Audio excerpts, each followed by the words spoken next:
அனைவருக்கும் வணக்கங்க. ஈஸியான சுவையான அதிரசம் செய்கிறது எப்படின்னு பார்ப்போமா? அதிரசம் செய்கிற வேலை ஒன்றும் ரொம்ப கஷ்டம்லாம் கிடையாதுங்க. இந்த பாகை நம்ம பதமாக காய்ச்சாலே போதும், எல்லாருமே நம்ம ஆவரேஜாக அதிரசம் பண்ணிக்கலாம்.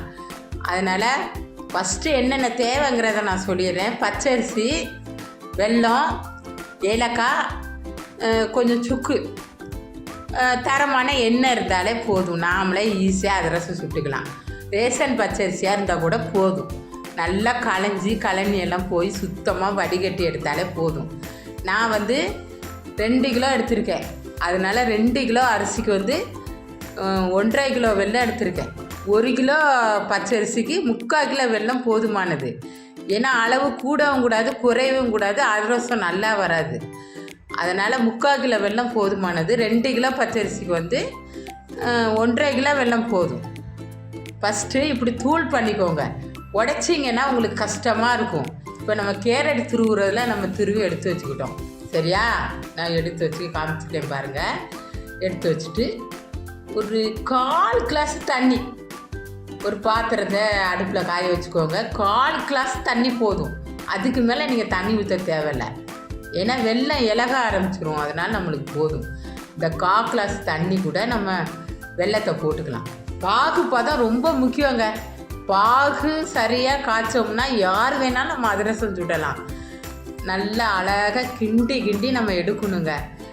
பக்கத்தில் நின்று அடுப்பை சிம்மில் வச்சுக்கிட்டு நம்ம பாகை கவனமாக கிளறணும். இல்லையா பாகு கருப்பாக மாறிடுச்சுன்னா அதிரசம் வரவே வராது. பக்கத்தில் ஒரு கிண்ணத்தில் தண்ணி வச்சுக்கிட்டு அதில் ஊற்றி பாருங்கள். ஊற்றிட்டு கையில் நீங்கள் உருட்டி பார்த்தீங்கன்னா சவு மிட்டாய் பதத்தில் திரண்டு வரும்போது பாகு ரெடின்னு அர்த்தம். அதுக்கு மேலே ஒரு நொடி கூட நீங்கள் அடுப்பில் பாகை வைக்கக்கூடாது. அதுக்குள்ளே மாவை ரெடி பண்ணி ஒரு பாத்திரத்தில் வச்சுக்கோங்க. சுக்கையும் ஏலக்காயும் போட்டு நல்லா திரித்து வச்சுக்கோங்க ஒரு பாத்திரத்தில்.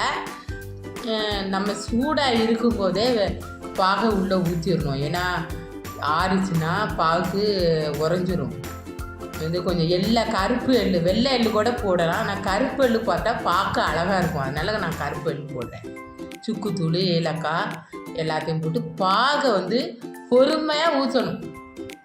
ஏன்னா அடியில் மண் இருக்க வாய்ப்பு இருக்குது. மண் மாவோட சேர்ந்துடும். அதனால் பொறுமையாக பாகை வடிகட்டி பொறுமையாக ஊற்றிடுங்க. அடியில் கொஞ்சமாக இருக்கும்போது நீங்கள் நிறுத்திடுங்க. ஏன்னா அடியில் மண் இருந்தாலும் இருக்கும். அந்த மாதிரி இருக்கும்போது நிறுத்திட்டு இந்த மாதிரி அழகாக கிளறிக்கோங்க. கிளறும் போதே உங்களுக்கு நல்ல வாசனை கொடுக்குங்க. கிளறி நீங்கள் உடனே அன்னைக்கே கூட நம்ம சுட்டுக்கலாம், ஒன்றும் பிரச்சனை கிடையாது. மறுநாள் நம்ம சுட்டுனா கூட சுட்டுக்கலாம். நான் மறுநாள் சுட்டேங்க. சுட்டு உங்களுக்கு அதிரசத்தை காமிக்கிறேன் பாருங்கள். எவ்வளோ அழகாக நான் அதிரசம் சுட்டுருக்கேன்னு பாருங்கள். நான் மாவை வடிகட்டி வச்சுட்டு மாவு இந்த பதத்தில் வந்துருச்சு. சரியா? எடுத்து நம்ம கொஞ்சம் எண்ணெயை நல்லா ஊற்றி 1 லிட்டர் எண்ணெயை நான் ஊற்றிக்கிட்டேன். ஆயில் கோல்டு வின்னர் தான் இதுக்கு பெஸ்ட்டுங்க. கடல் எண்ணெய்லாம் நுரத்தொல்லும் நல்லாவே வராது. கோல்டு வின்னர் தான் இதுக்கு நம்ம வாங்கணும். ஒரு இலையில் கொஞ்சம் எண்ணெயை தடவிக்கோங்க.